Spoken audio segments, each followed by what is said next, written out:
FIDE महिला शतरंज विश्व कप में दिव्या देशमुख ने विजय संपादन किया, जिसका सम्मान सुरेश भट्ट सभागृह में किया गया। जिसके विषय में बोलते हुए मुख्यमंत्री देवेंद्र फडणवीस ने दिव्या का अभिनंदन करते हुए कहा कि पहली ग्रैंड मास्टर महिला के रूप में दिव्या ने भारत का नाम रोशन किया है, जिसका हमें अभिमान है। साथ ही उन्होंने पत्रकारों का जवाब देते हुए राज ठाकरे के अर्बन नक्सल के वक्तव्य पर प्रतिक्रिया दी है। आइए जानते हैं आखिर उन्होंने क्या कहा। आज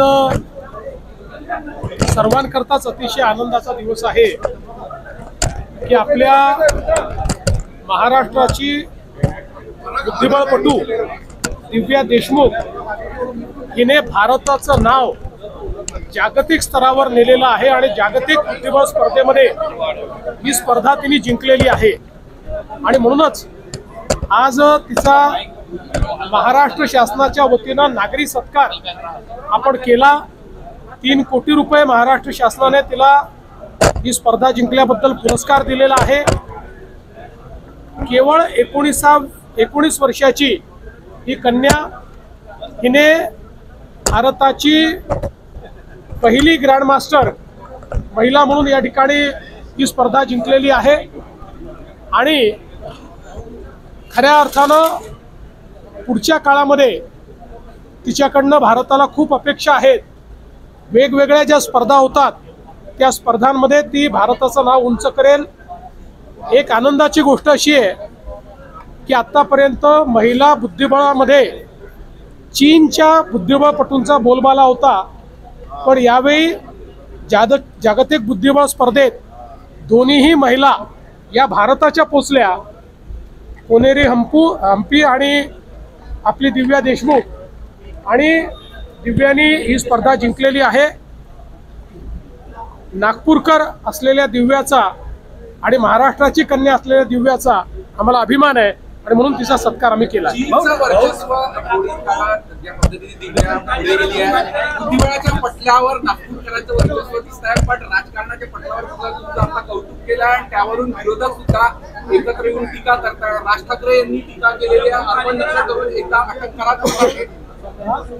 राज ठाकरे म्हटले अर्बन नक्सल म्हणून एकदा अटक करून दाखवा। मग आम्ही काय कोणाला अटक करायची? आम्ही कार्यकर्त्यांना अटक करून दाखवा।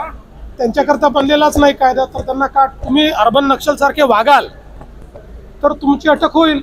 तुम्ही अर्बन नक्षल सारखे वागत नाही, त्यामुळे तुमची अटक करायचं कारण नाही।